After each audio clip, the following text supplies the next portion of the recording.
Dobrodošli na U sebi. U ovom videu pričamo o tome zašto udovoljavamo drugima i kako da prestanemo. Da li često kažeš da, iako u sebi vrištiš ne? Da li si stalno na iglama da se neko ne naljuti? Ili se pitaš zašto te ljudi ne cene, iako se trudiš više nego ostali? Na prvi pogled deluje lepo biti uvek tu za druge, ljubazno i plemenito.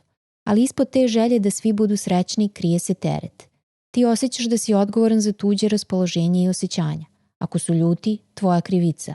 Ako su razočarani, tvoja greška. A ispod svega toga je strah. Strah da će te odbaciti, da nećeš biti dovoljno dobar ako kažeš ne, da će te neko voleti samo ako im ugađaš. Popularno ovo nazivamo people pleasing. People pleasing znači da kažeš da iako u sebi osjećaš ne, da preuzimaš odgovornost za tuđe emocije, da osjećaš krivicu kada se neko naljuti, da daješ i kad više nemaš šta da daš, da se trudiš da sve uradiš savršeno kako bi bio prihvaćen. To nije dobrota, to je pokušaj da kupiš ljubav i to je jako iscrpljujuće. Ovaj obrazac često počinje još u detinjstvu. Možda si tada naučio da ljubav moraš da zaslužiš. Kao dete pokazivao si crtež i pitao jesam li dobar, a kao odrasla osoba ostaješ do ponoći šaljući mailove i preuzimajući zadatke. Zbog toga brkaš ljubav sa udovoljavanjem. Misliš da ako nekoga voliš, to moraš da pokazuješ tako što ćeš im udovoljavati. Očekuješ da će ti se neko odužiti za sve što radiš za njih time što će te voleti. Još uvijek tražiš potvrdu spolja umjesto iznutra. Ako nismo dobili bezuslovnu ljubav kao deca, kao odrasli pokušavamo da je zaslužimo. I ne znaš gde su tvoje granice, jer ti u detinjstvu nije bilo dozvoljeno da ih postaviš. Problem je što udovoljavanje nije iskreno. Ne dajemo zato što želimo, već zato što pokušavamo da kupimo ljubav.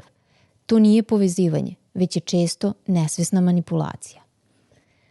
Udovoljavanje ne stvara bliskost, već nas zapravo udaljava od ljudi.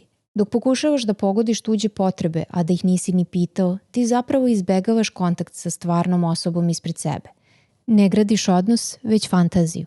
Nisi prisutan, ne usluškuješ i ne reaguješ na ono što osoba zapravo komunicira. Na kraju se osjećaš povređeno, razočarano, neviđeno, jer si dao više nego što možeš, a da ti niko to zapravo nije ni tražio. A iz tog bola rađa se ogorčenost. Zašto niko ne ceni sve što radim?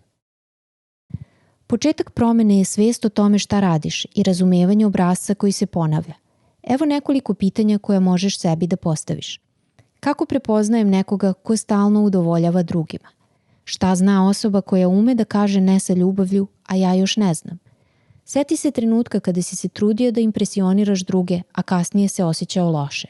Šta bi sada uradio drugačije? Ova pitanja su tvoj prvi korak ka zdravijim odnosima. Nisi ovdje da svima budeš po meri, niti da zaslužuješ ljubav. Tvoja vrednost nije u tome koliko ugađaš, već u tome što si prisutan, istinit i svoj.